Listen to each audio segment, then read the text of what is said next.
محترم بزرگ و عزیز دوستو، آج ذی قعدہ کی 29 تاریخ ہے۔ کل سے انشاءاللہ ذی الحجہ کا مہینہ شروع ہونے والا ہے۔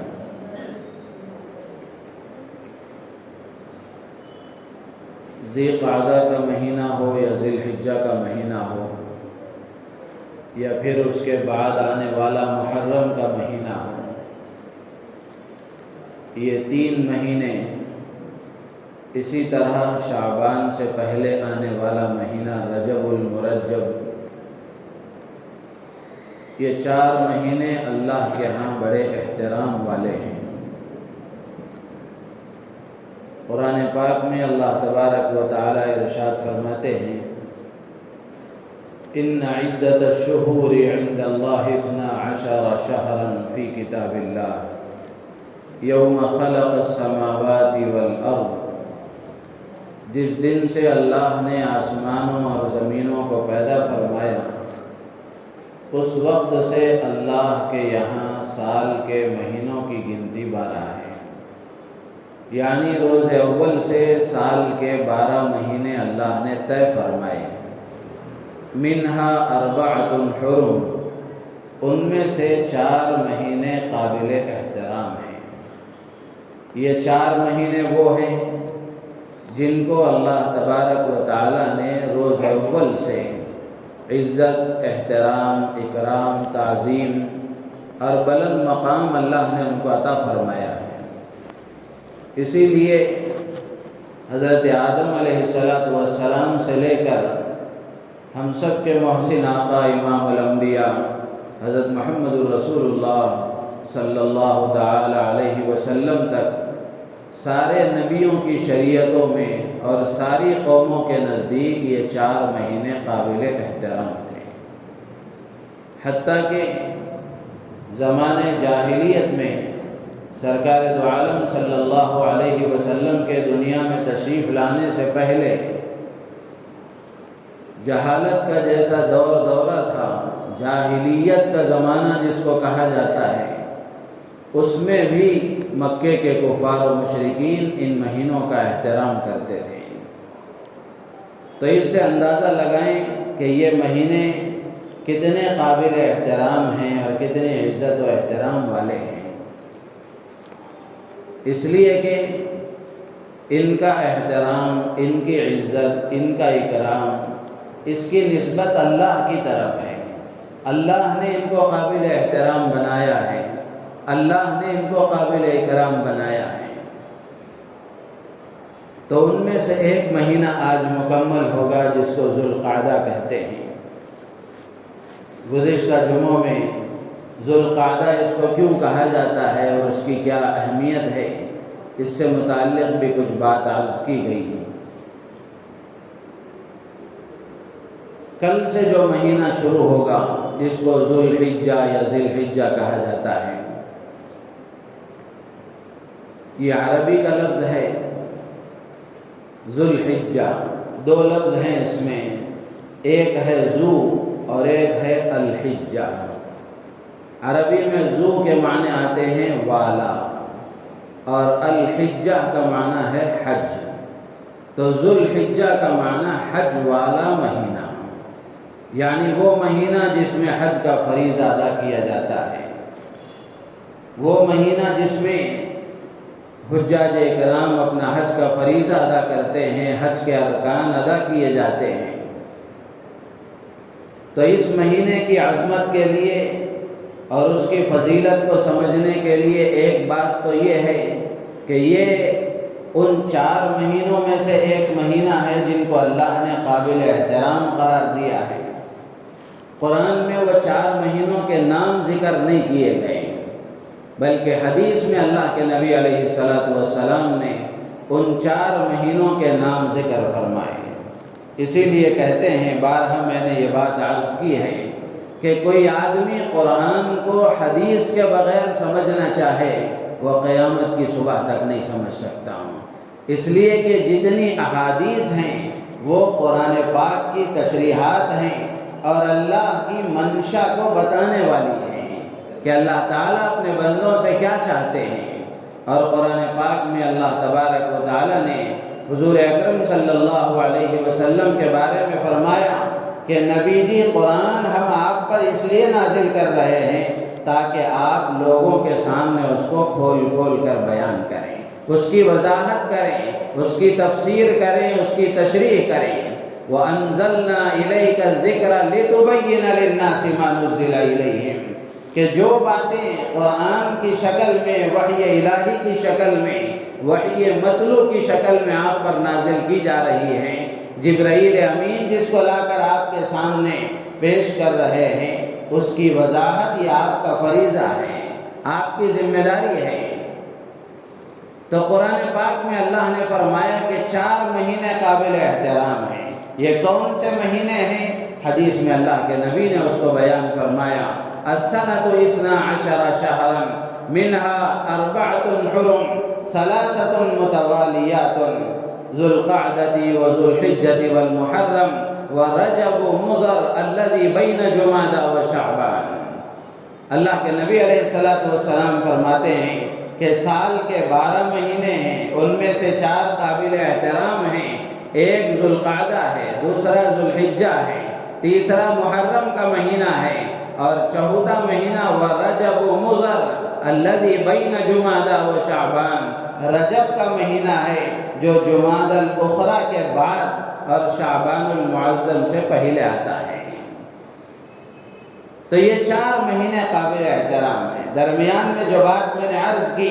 یہ بڑی اہم اور بڑی ضروری بات ہے کہ آدمی قرآن کو حدیث کے بغیر سمجھ نہیں سکتا، منشأ ربانی کو پیغمبر خدا کے بتائے بغیر سمجھ نہیں سکتا کہ اللہ تبارک و تعالیٰ نے قرآن میں جو باتیں ذکر فرمائی ہیں، اللہ کے نبی علیہ السلام نے احادیث کے ذریعے اس کی وضاحت فرمائی ہے، اور اس وضاحت کو حضرات صحابہ کرام نے، پھر ان کے شاگردوں نے، تابعین نے، تبع تابعین نے، ائمہ مجتہدین نے، محدثین نے، مفسرین نے، علماء دین نے، اور قیامت تک آنے والے اللہ کے نیک بندے اس کو پہنچاتے رہیں گے۔ ہر زمانے میں اللہ کے نبی علیہ السلام کی یہ وراثت تقسیم ہوتی رہیں گی۔ تو میرے عزیز و دوست بزرگوں، اس مہینے کی عظمت کے لیے، ذو الحجہ کے اس کی فضیلت کے لیے ایک بات تو یہ ہے کہ یہ ان 4 مہینوں میں سے ہے جن کو قابل احترام مہینے کہا گیا،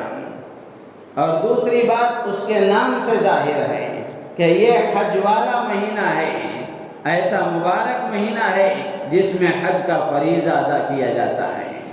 حج جیسا مقدس رکن اور اسلام کا بنیادی رکن ادا کیا جاتا ہے، تو اس کی فضیلت کے لیے یہ بھی نسبت اس کے لیے کافی ہے کہ حج جیسی عظیم الشان عبادت اس میں انجام دی جاتی ہے۔ تو اس مہینے میں کیا کرنا چاہیے؟ قرآن پاک میں اللہ تبارک و تعالیٰ نے خود فرمایا، فَلَا تَظْلِمُوا فِيهِنَّ أَنفُسَكُمْ کہ ان 4 مہینوں میں جو قابل احترام ہیں، قابل اکرام ہیں، قابل تعظیم ہیں، ان 4 مہینوں میں اللہ تبارک و تعالیٰ فرماتے ہیں فَلَا تَظْلِمُوا فِيهِنَّ أَنفُسَكُمْ کہ تم ان 4 مہینوں میں بطور خاص اپنے آپ پر ظلم مت کرو، اپنے آپ پر ظلم مت کرو۔ کیا مطلب ہے اپنے آپ پر ظلم نہ کرنے کا؟ محدثین نے 2 وضاحتیں اس کی بیان فرمائی ہیں، مفسرین نے 2 تفسیریں اس کی ہیں۔ ایک مطلب تو یہ ہے کہ جو زمانے جاہلیت میں عربوں کے خاندانوں میں، قبیلوں میں جو لڑائی جھگڑے ہوتے تھے، تو ایک مطلب تو یہ ہے کہ جنگ و جدال بند کر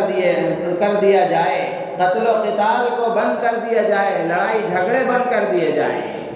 اسی لیے لکھا ہے تاریخ کی کتابوں میں اور تفسیر کی کتابوں میں کہ جیسے ہی ذی القعدہ کا مہینہ شروع ہوتا، اس سے پہلے کفار و مشرکین اپنی لڑائیوں کو بند کر دیا کرتے تھے، جنگیں بند ہو جایا کرتی تھیں، سب اس کا احترام کیا کرتے تھے۔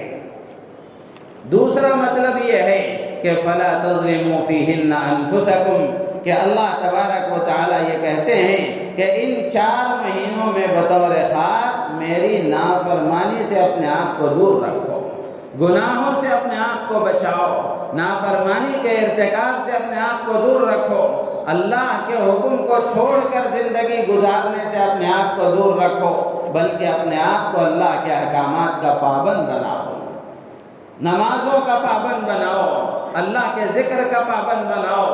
اور اللہ کے جتنے احکامات ہیں ان احکامات کا اپنے آپ کو پابند بناؤ۔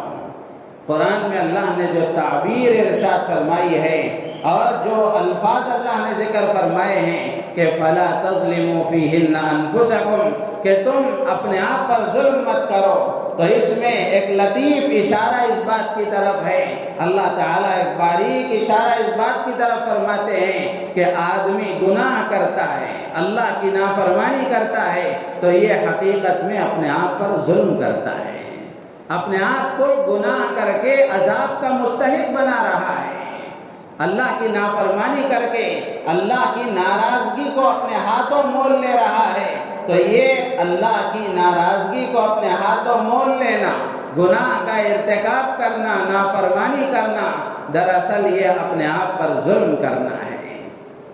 اللہ فرماتے ہیں اپنے آپ پر ظلم مت کرو۔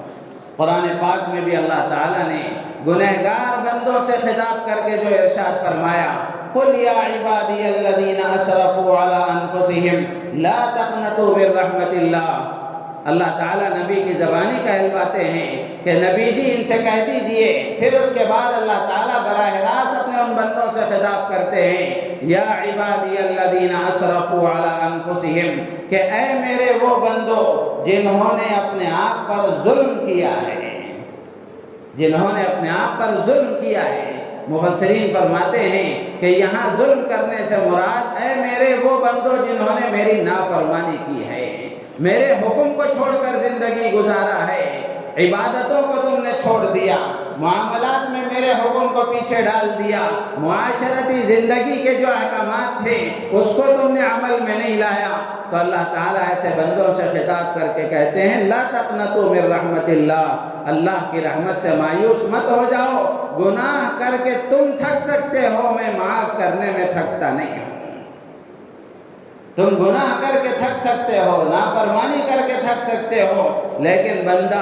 اپنے گناہوں سے معافی کے لیے ندامت اور شرمندگی کے ساتھ ایک آنسو اور ایک قطرہ بہاتا ہے، اللہ تبارک و تعالیٰ اس کے سارے گناہوں کو معاف فرما دیتے ہیں۔ تو اللہ نے فرمایا کہ ان مہینوں میں، ذی الحجہ کے مہینے میں، ذی قعدہ کے مہینے میں، محرم کے مہینے میں، رجب کے مہینے میں بطور خاص میری نافرمانی نہ کرو۔ اس کا یہ مطلب نہیں ہے کہ ان 4 مہینوں میں فرمانبرداری کرو، باقی 8 مہینوں میں چھٹی ہے، یہ مطلب نہیں ہے۔ اور مہینوں میں بھی اللہ کی نافرمانی نہ کرنے کا حکم ہے، بطور خاص ان مہینوں میں، اس لیے کہ علماء نے لکھا ہے کہ ان مہینوں میں اعمال کا اجر و ثواب بڑھا دیا جاتا ہے، اور دنوں کے مقابلے میں ان دنوں میں آدمی نیک عمل کرتا ہے، اللہ کے ہاں اس کا اجر و ثواب بڑھ جاتا ہے۔ تو جس طرح اجر و ثواب بڑھتا ہے، اسی طریقے سے گناہوں کا وبال بھی بڑھ جاتا ہے، گناہوں کا وبال بھی بڑھ جاتا ہے۔ تو اسی لیے آپ اس تعبیر پر بھی غور کریں کہ اللہ تبارک و تعالیٰ نے یہ نہیں فرمایا کہ یہ 4 مہینے قابل احترام ہیں، اس میں فرما برداری کرو، نمازیں پڑھو، روزہ رکھو، اللہ نے یہ نہیں فرمایا، بلکہ اللہ یہ فرماتے ہیں اپنے آپ پر ظلم مت کرو، گناہ مت کرو، گناہ مت کرو۔ تو اس میں مفسرین لکھتے ہیں ایک لطیف اور باریک اشارہ اس طرف بھی ہے کہ آدمی بہت زیادہ نوافل کا اہتمام نہ کرے، بہت زیادہ مستحبات کا اہتمام نہ کرے، فرائض اور واجبات کے اہتمام کے ساتھ بھی اگر آدمی زندگی گزار لیتا ہے لیکن گناہوں سے اپنے آپ کو بچاتا ہے، نوافل کا اہتمام بہت زیادہ نہیں ہے، فرائض کا اہتمام ہے، واجبات کا اہتمام ہے، اس کے ساتھ ساتھ اپنے آپ کو گناہوں سے بچا لیتا ہے، اللہ کے ہاں یہ بندہ بھی کامیاب ہو جاتا ہے۔ تو گناہوں سے اپنے آپ کو بچانا یہ انتہائی ضروری ہے۔ آدمی نوافل کا بھی اہتمام کر رہا ہے، اور مستحبات کا بھی اہتمام کر رہا ہے، لیکن اس کے ساتھ ساتھ بڑے بڑے گناہ بھی کر رہا ہے، تو یہ بڑے بڑے گناہ اسے لے کر ڈوب جائیں گے۔ اسی لیے عربی کا ایک مقولہ ہے، الحمیۃ رأس کل دواء، کہ پرہیز کرنا اصل علاج ہے۔ آدمی دوا نہ کھائے لیکن پرہیز کرتا رہے تو پھر بھی بیماری بڑھنے سے کم رک جائے گی۔ دوا بھی کھا رہا ہے، ساتھ میں پرہیز کیے بغیر زہر بھی کھا رہا ہے، تو وہ دوا کیا اثر کرے گی؟ تو اللہ تعالیٰ کی اس تعبیر پر ہم غور کریں کہ اللہ تعالیٰ یہ نہیں فرما رہے ہیں کہ تم ان مہینوں میں بہت زیادہ عبادتیں کرو، بلکہ اللہ تعالیٰ یہ فرما رہے ہیں کہ ان مہینوں میں اپنے آپ کو گناہوں سے بچاؤ۔ ہمارے حضرت حضرت مولانا انعام الحسن صاحب رحمۃ اللہ علیہ فرمایا کرتے تھے کہ نہ کرنے کے کام اگر کرو گے تو نہ کرنے کے کاموں سے خود بخود بچ جاؤ گے۔ آدمی گناہوں سے اگر اپنے آپ کو بچا لیتا ہے تو عبادتوں میں خود بخود لگ جائے گا، عبادتوں کا اپنے آپ کو پابند بنا لیتا ہے تو گناہوں سے خود بخود بچ جائے گا۔ تو اس لیے یہ ذی الحجہ کا مہینہ بڑا عظیم الشان اور بڑا مبارک مہینہ ہے۔ اس مہینے میں عبادتوں کا خاص اہتمام ہونا چاہیے۔ جیسے رمضان کا مبارک مہینہ آتا ہے تو ہر مسلمان کے دماغ میں یہ بات ہے کہ رمضان کا مبارک مہینہ یہ نیکیوں کے کمانے کا سیزن ہے، اللہ کو راضی کرنے والے اعمال کرنے کا ایک موقع ہے۔ تو رمضان بھی ایک موقع ہے، اس کے ساتھ ساتھ سال میں اللہ تعالیٰ بہت سارے مواقع لاتے ہیں، تو انہی موقعوں میں سے ذی القعدہ کا مہینہ بھی ایک موقع تھا اور ذی الحجہ کا مہینہ بھی ایک موقع ہے۔ تو کچھ نہ کچھ اہتمام ہونا چاہیے اور کچھ نہ کچھ عبادتوں کی طرف رجوع ہونا چاہیے۔ عبادتوں کی جس سطح پر ہم ہیں اس سطح سے کچھ آگے بڑھنا چاہیے۔ جیسے مثال کے طور پر میں ہمیشہ عرض کیا کرتا ہوں کہ فرائض اور واجبات کا اہتمام تھا، تو اب یہ مبارک مہینے شروع ہوئے ہیں تو ایک مسلمان کے اندر یہ احساس ہونا چاہیے کہ ان مہینوں میں اللہ تعالیٰ اجر و ثواب بڑھا دیتے ہیں اور اللہ کی طرف تقرب اور اللہ کا مقرب بننے کا یہ موقع ہے، تو آدمی سنتوں کا اپنے آپ کو پابند بنائے۔ سنتوں کا پابند تھا، نوافل کا اپنے آپ کو پابند بنائے، دن کے نوافل کا پابند تھا، رات کے نفلوں کا پابند بنائے، اور اسی کے ساتھ ساتھ گناہوں سے اپنے آپ کو بچانے کا اہتمام کریں۔ تو کچھ نہ کچھ اللہ کی طرف رجوع میں اضافہ ہونا چاہیے، اور وہ ہر آدمی اپنے اعتبار سے سمجھ سکتا ہے کہ وہ کس طرح اللہ کی طرف رجوع میں اضافہ کر سکتا ہے۔ جیسے مثال کے طور پر رمضان کا مہینہ آتا ہے، پورا سال آدمی اس کو قرآن پڑھنا آتا ہے لیکن سال بھر وہ قرآن نہیں پڑھتا، رمضان کا مہینہ آتا ہے تو وہ قرآن پڑھنے لگتا ہے۔ یہ ایک شکل ہے اللہ کی طرف رجوع کرنے کی اور اس میں اضافے کی۔ تو بالکل اسی طریقے سے یہ مبارک مہینے اور یہ مبارک ایام جب آئیں تو اس میں بھی کچھ نہ کچھ اضافہ ہونا چاہیے۔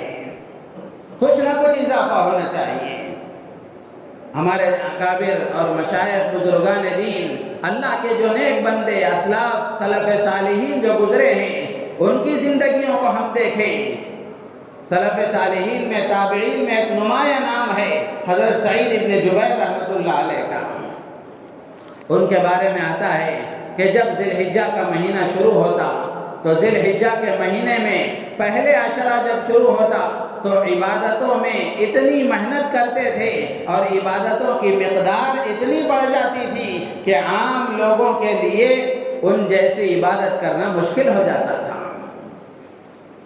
اسی طرح ابو عثمان نہدی رحمۃ اللہ علیہ وہ کہتے ہیں کہ ہمارے اکابر اور اسلاف اور اللہ کے نیک بندے سلف صالحین 3 عشروں کی بہت قدر کیا کرتے تھے، ان میں عبادتوں کا بہت اہتمام کیا کرتے تھے۔ ایک رمضان کا آخری عشرہ، یہ بڑی فضیلتوں والا عشرہ ہے، اور اسی طریقے سے ذی الحجہ کا پہلا عشرہ، یہ ذی الحجہ کا پہلا عشرہ اس کی بھی مستقل فضیلتیں حدیثوں میں آئی ہیں، اور تیسرا عشرہ ہے محرم کا پہلا عشرہ۔ تو یہ 3 عشروں کی بڑی قدر کیا کرتے تھے، ان میں عبادتوں کا بڑا اہتمام کیا کرتے تھے۔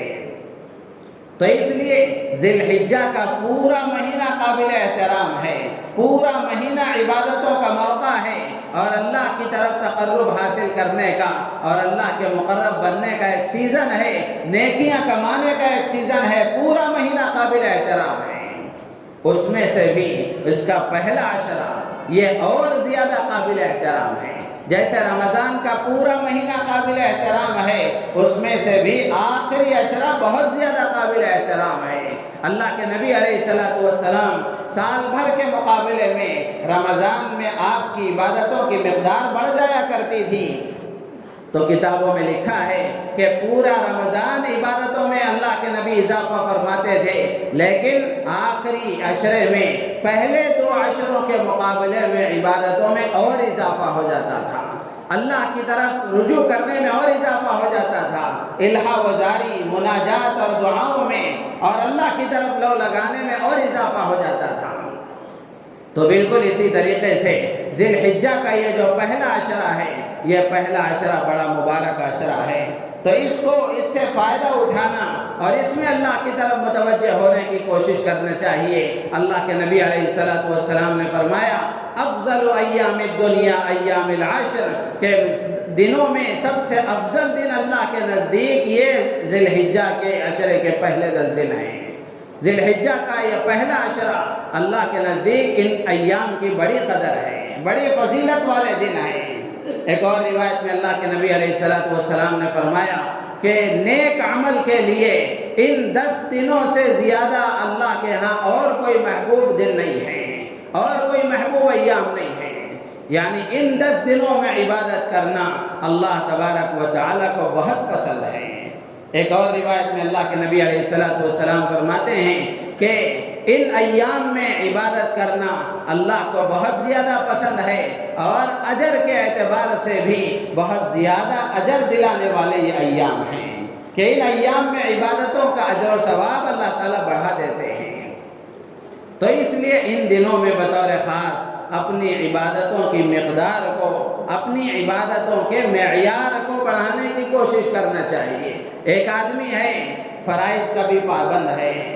واجبات کا بھی پابند ہے، سنن کا بھی پابند ہے، مستحبات کا بھی پابند ہے، نوافل کا بھی وہ اہتمام کرتا ہے، دن کے نوافل کا بھی اہتمام ہے، رات کے نوافل کا بھی اہتمام ہے، تو یہ مقدار ہوئی،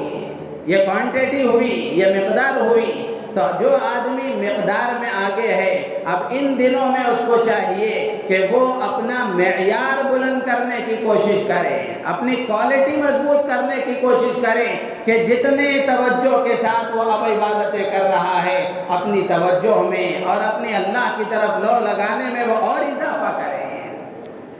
تو مقدار بھی بڑھانا چاہیے، معیار بھی بڑھانا چاہیے، اس لیے کہ یہ دن، یہ ایام اور یہ مہینہ بڑا قابل احترام مہینہ ہے۔ تو اس میں کرنے کا ایک کام تو یہ ہے، پہلا کام یہ ہے،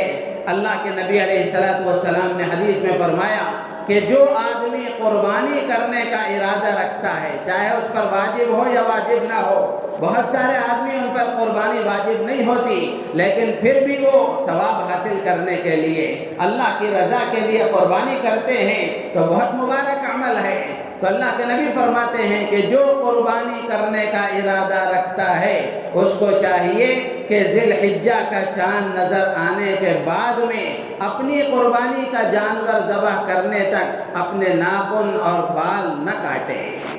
تو اس لیے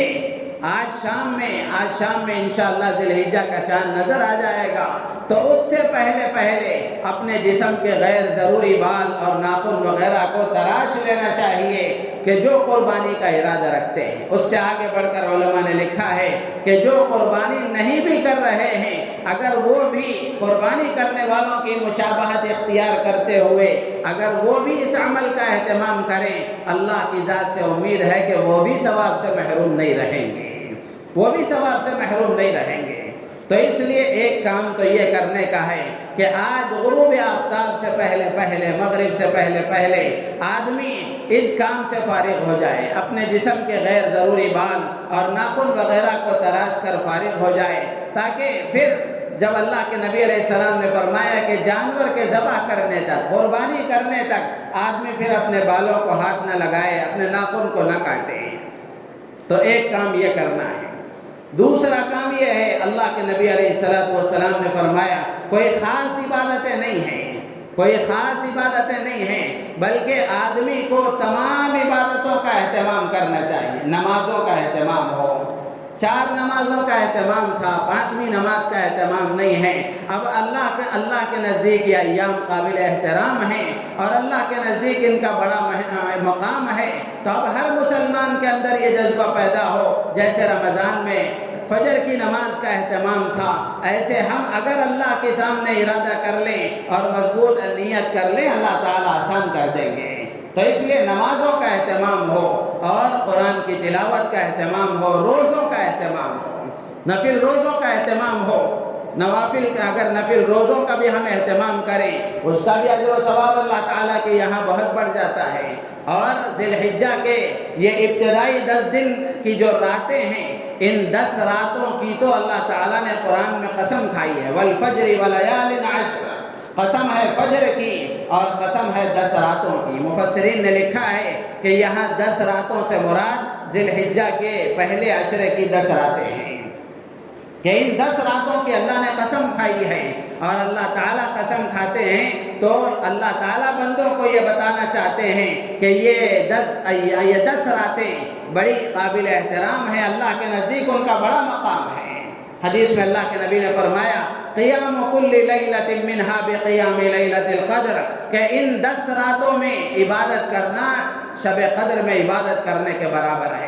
سنن ترمذی کی روایت ہے، اللہ کے نبی فرماتے ہیں کہ ان راتوں میں اگر کوئی عبادت کرتا ہے تو ایسا ہے جیسے وہ شب قدر میں عبادت کرتا ہے۔ تو اس لیے ان راتوں میں عبادت کا اہتمام ہو اور دن میں بھی عبادتوں کا اہتمام ہو، نفل روزے رکھے جائیں، اور اس کے ساتھ ساتھ خاص طور سے اللہ کے نبی نے فرمایا فَأَكْثِرُوا فِيهِنَّ مِنَ التَّهْلِيلِ وَالتَّكْبِيرِ وَالتَّحْمِيدِ، کہ ان دنوں میں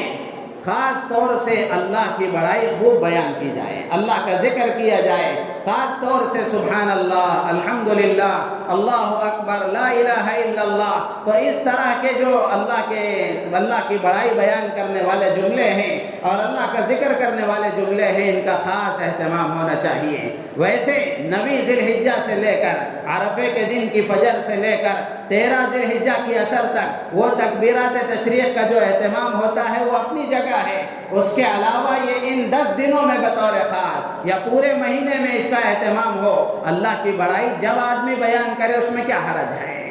تو اس لیے ان دنوں میں اور ان راتوں میں کثرت سے اللہ کا ذکر کرنا چاہیے، اٹھتے بیٹھتے چلتے پھرتے زبان پر سبحان اللہ، الحمدللہ، اللہ اکبر، لا الہ الا اللہ، اس طرح کے جملے اور اس طرح اللہ کی بڑائی کا ہماری زبان پر ورد ہونا چاہیے۔